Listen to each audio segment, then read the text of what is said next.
What up, people? I am back for another video. Today, I am reviewing Candyman 2, or Candyman Farewell to the Flesh.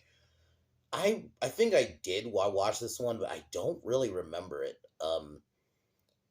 I think I watched it, like, right after I watched the first one, because I think it was on, like, one of the movie channels, like, it was on Stars or something, and, like, I think they were playing 1, 2. I don't remember if they played 3, so 3 I don't think I saw at all.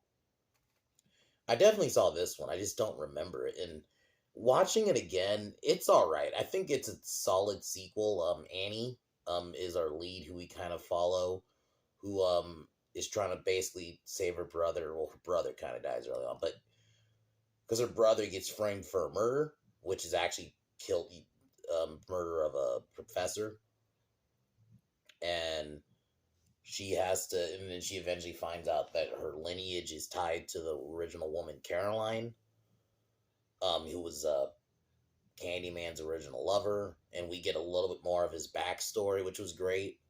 Um, but yeah, Annie was compared to the girl from the first film. Well, I thought she had much more to her. I felt like the girl in this was just kind of meh. But it was cool seeing Tony Todd again. The kills, they definitely amp up. I love the practical effects when we first see Candyman and Annie like scratches his face and like you see like a bunch of bees start coming. I'm like that kind of, like, and nothing really freaks me out for the most part, but I'll admit that looked kind of gnarly. Um, I'll admit I do like that we do learn about this girl's story. We get more of Candyman's past, but not too much to a point where it ruins the character. Um, the kills definitely are amplified. The cop characters you do not care for. They're just, I feel like they're just there.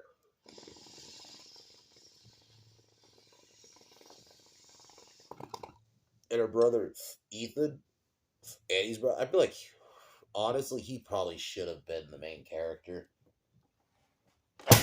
Sorry about that. Fucking bed stupid. Um I definitely think he should have probably been the lead or co-lead at least. I felt like he was kind of interesting because he was going crazy because they think he murdered his father along with this guy because they were looking into Candyman, and I think that could have been interesting if they actually like looked into that. But I just felt like he was just kind of crazy, and then he's in the and then he's in the precinct the whole time, and then one of the cops goes crazy. The cops, I think it was the male cop who tried to basically get Ethan to admit it. So he jokingly said Candyman's name 5 times, and then he gets killed. But they think he did it, so he ends up getting shot. So it's like that's all his brother's arc in this movie. I felt like his brother could have been a more decent character if they made him like a co-lead, because I just think Annie was not that interesting. But if I had to say a criticism for this movie, that's that I felt like she was kind of boring compared to the girl in the first film was much more compelling. Um, I do like the kills. I do like the aesthetic. Tony Todd kills it as always. Like, he definitely put an effort. Even though, for a sequel, I feel like we got a lot more of them in the first one. I don't know. Maybe it didn't feel like we got a lot of them. And it's partially because I don't feel like he had as much, like, he delivered his lines good, but it just wasn't as strong like in that first one. When he first talked, man, that "be my victim" line just sticks with you. I feel like there wasn't a line in this as much, but if I were to give it out of 10, it's a 7. It's a solid sequel. It's not the strongest movie in the world, but it's definitely I can accept it existing. Um, I would almost say, yeah, you don't, I would, I would put it in this way. You don't necessarily have to watch this one, like, because I can understand some people, like, the first Candyman kind of just works on its own, and it does in a way. But if you want to watch it, I would say if you want to watch this one and you can live with there being a sequel, I would recommend this one's decent. You got some solid kills. Tony Todd still has some moments. You get a bit more of his backstory, but not too much of it. And I actually thought the finale at his old slave house was kind of pretty good ending. I just think, like I said, some of the characters are kind of weak. Like, I don't think Annie should have been the main character, but aside from that, it's a solid film. It works. But like I said, you don't have to rush to watch it. You can kind of just, if you want to just like have the first one just be its own, it works. So I definitely recommend it though. This Candyman 2. We'll see how Candyman 3 fares. I've never seen it. I don't think I ever saw that one or even a scene. I don't remember ever seeing a scene from it. I think at the time, I remember when I first found out there was, I was like, wait, there's three? Because I thought it was just the two and then that shitty reboot. So I hope this one's decent. Like if Candyman 3 can be like this one where it's all right, not as strong, but you still got some good Tony Todd, it works. So I in a way, as much as that I can't. It's not that I can't wait to watch the movie because I can for that, but I can't wait just to rip this one apart because I feel like I probably should have ripped it apart when it came out, but I for whatever reason didn't. But we're gonna definitely do it now. I'm ripping apart that 2021 reboot. That was such a anyway. I'll talk about that one later. But that one was such a disrespectful movie. Anyway, let's get started. Tomorrow, some point it'll either be in the afternoon or at night. I will be reviewing Gamers, this D&D kind of mockumentary that my friend Steve recommended. I found it really funny. Yeah, it's a little bit low budget, but it's fucking great. You follow these characters who are in a D&D group who want to get I think it's like 79,000 or a million, something like that. Crazy, no, 79 something. So I'll be talking about that tomorrow. Then Sunday, finally the Blackening is up. It is taken forever, but it's finally up somewhere, so I can actually watch it now. So I'll be reviewing that. I watched the trailer for it. It could go either way. It could be pretty cringe, but there's a part of me that like I felt like that the trailer. There's a little bit of parody, and maybe there's a part of me that's like almost being overly positive and hoping there's something there, but we'll see. So I'll be reviewing that finally. But let's get started on Candyman. Farewell to the Flesh.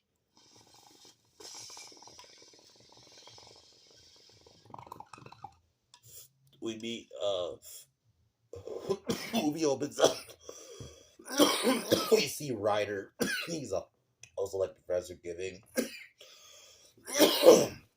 like a speech about his book and talking about his book about the Candyman murders. This is set now like 3 years. So actually within the same time this movie actually came out.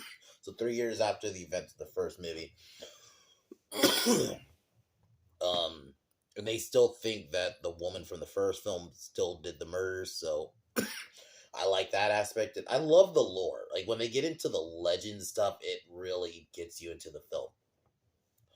He even jokingly says Candyman's name 5 times, but it was just like someone he pulled a prank. But then he is after trying to get in his car, he gets confronted by Ethan, whose father was actually murdered by Candyman. They don't say it, but it's pretty much implied that it was Candyman that killed him because he was looking into the Candyman murders. But he read, I think his father read his book, this writer's book, and he kind of blames him for his father's death in a way and going crazy. So then, yeah, he goes off to the writer goes to a bar, and then we get a bar fight because Ethan attacks him. It's basically they're trying to set him up as the red herring because kind of like in the first movie, if you remember, where they make the girl make you think she's the murderer. So kind of same deal here.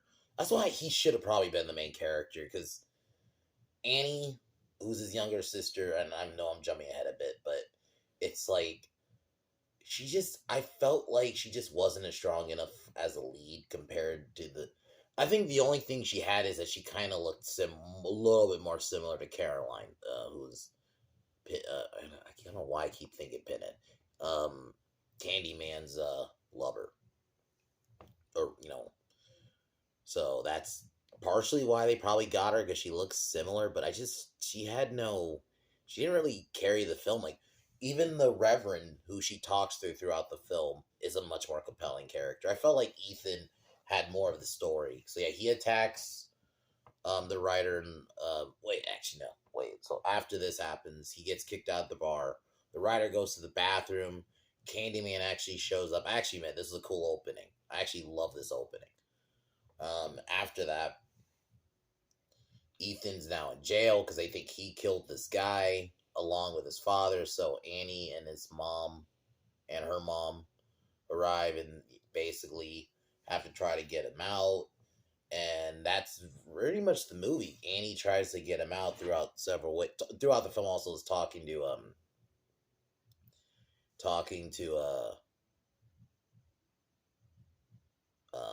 a reverend, and she's pregnant, I think, with a baby too, or either someone around her is pregnant, and she's married. You know, her life seems normal, but then yeah, Candyman arrives, and I'll admit this scene was cool because she was like with her husband, and he ends up getting killed. Um, Pretty brutally. Like they all say this. Like I said, they don't hold back on the violence at all. Like they go into it. I mean, the first one was pretty gory for the little bit of kills we got. This one they don't hold back, and I actually think they really did a good job with the special effects when she scratches when Annie scratches Candyman's face, and you just see like a bunch of bees come out. Like that looked gnarly. That looked good.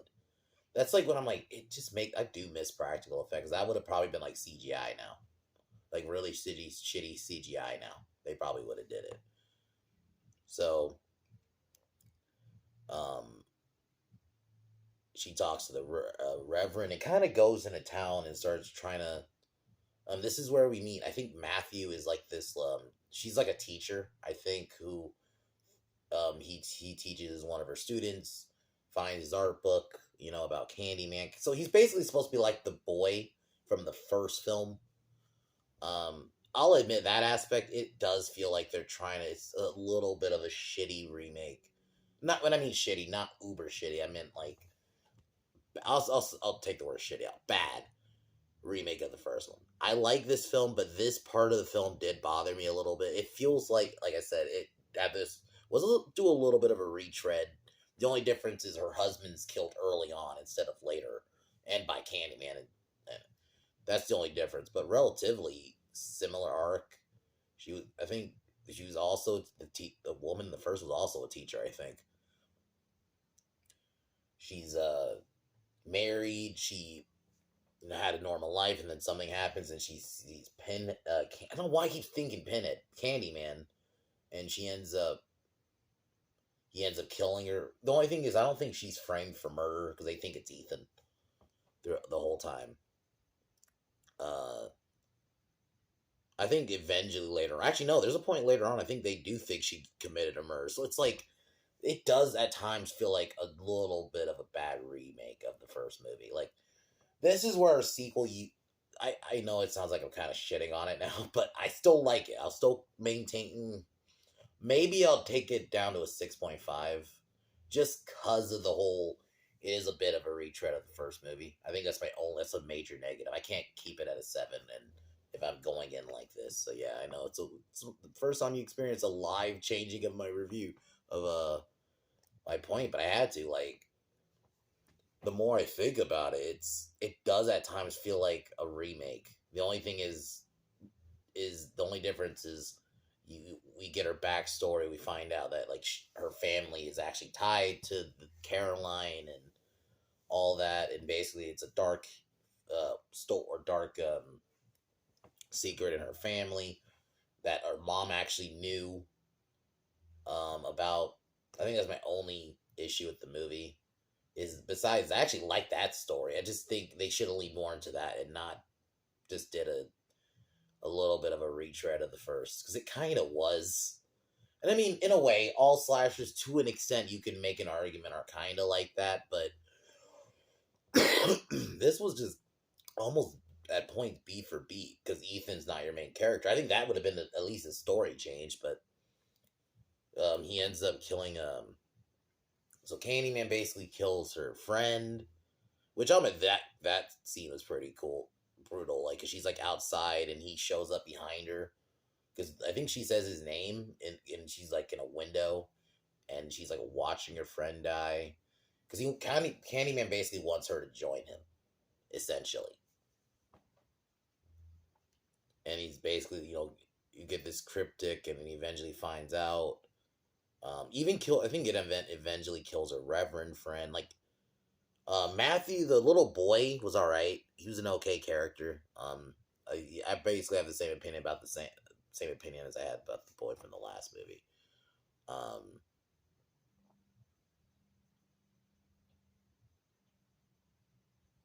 like I said, they don't hold back on the kills. The movie's pacing's pretty good too.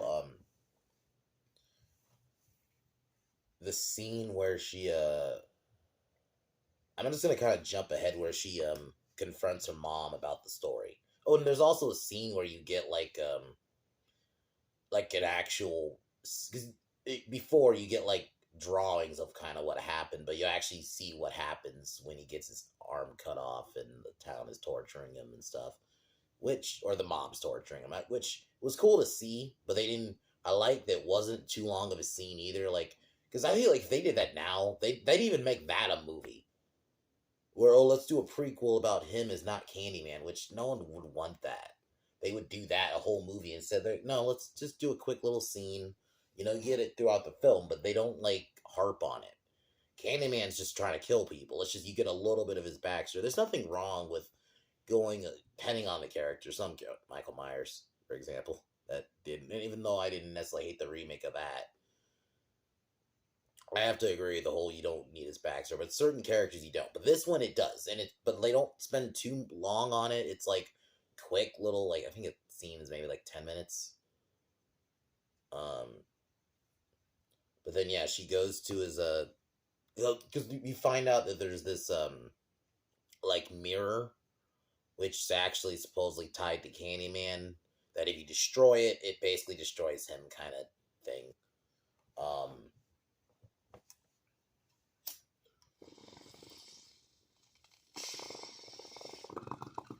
So yeah, Annie confronts her mom about the story, and her mom said, it's for her own good, and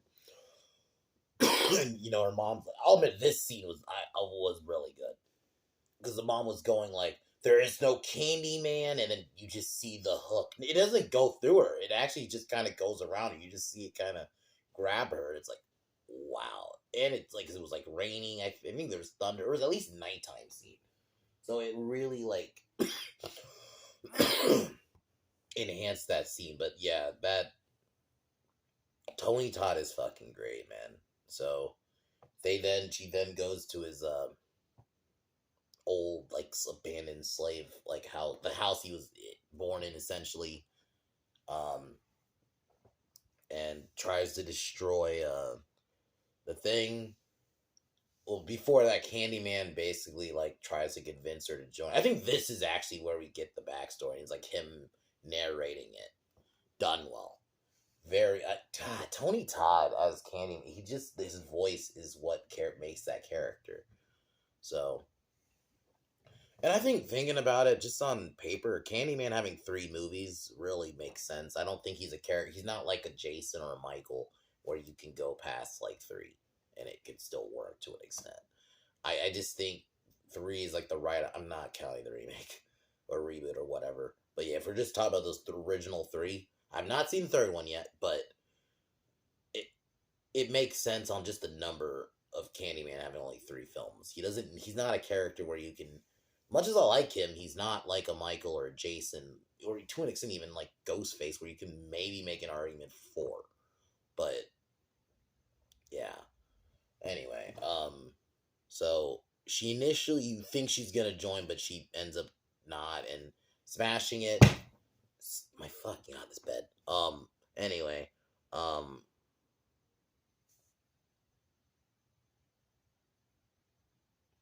So yeah, the house starts getting destroyed, and everybody has to get out. Matthew ends up saving her because Candyman. Oh man, this scene where he rises out like because the house is getting destroyed. And there's like a bunch of water and a bunch of shit kind of going crazy. He just like rises up. Oh man, that was a good scene. So she manages to make it out. Um, Oh, I think before that, there's a scene where I think this is where the Reverend gets killed.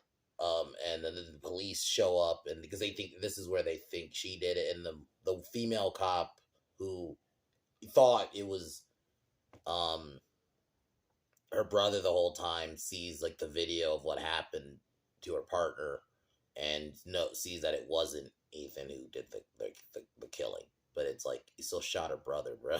It's like, is that supposed to be like I get it, but then you didn't have to shoot the brother dead. You could have made him eat shit shot. I don't know. Anyway, but so we have a time jump. A couple years later, Annie has a baby, like a daughter, um, and you know, basically goes through their family and basically says, "I'll tell you the story about him." And it's a picture of Candyman before the what happened to him. And I'll admit, oh, I should have talked about this for a second. Going back when he goes into his story, when the fucking bees, granted they didn't look the greatest, but it's 1995. I can kind of give it a pass. The bees showed up and they like all were stinging him, and you see like the aftermath. Yeah, that looked fucking gnarly too. Um, but so her mom basically says like Annie tells her like, I'll tell you that story another day. And then the daughter looks, and because she has like a reflection on her, the thing that babies have above their bed. So she takes the mirror and about to say Candyman's name 5 times. Her mom manages to stop her when she's about to say it a 5th time, and tells her to go to bed. So it's basically like a little sting. Like honestly, in a way, it could kind of end here in a way. But we'll see. I haven't seen 3, so 3 could be fucking amazing for all I know. But we'll see. I hope it's decent. Like if it can just be decent like this one. It has problems, like I said. This at times it was too much like a Candyman 1, but just kind of watered down in a way. Like it felt like a watered down Candyman 1 in a way.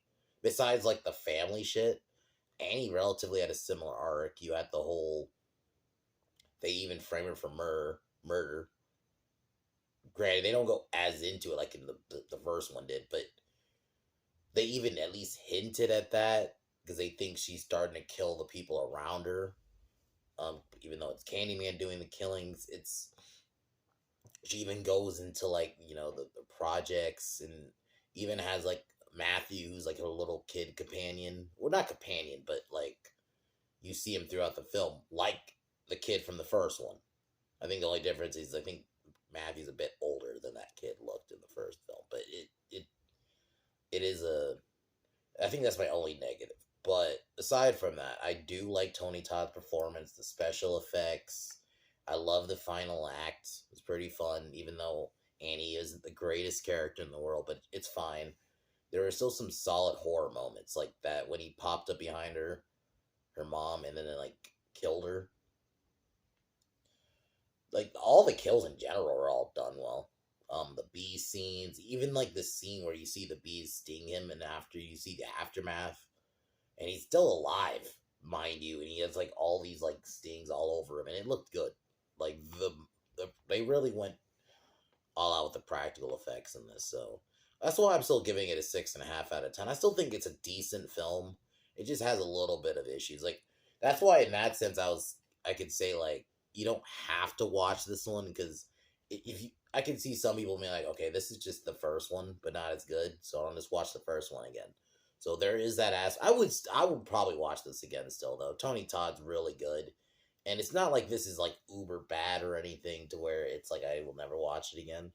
It's just more I do think maybe they tweaked the story a little bit and didn't just do a little bit of just a retread. Because I think with even like some of the slashes you say that are just kind of retreads of the first one, they still do it differently. This at times is just the same movie at times, but aside from that, I still think it's a solid flick. So, um, tomorrow, like I said, gamers review. But other than that, I'm gonna cheers and talk to y'all tomorrow.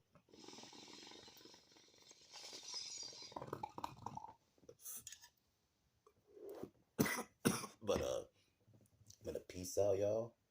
I want to thank my subs and people who follow me. I don't feel like I do that enough, but you all follow me. Talk to y'all later. Peace.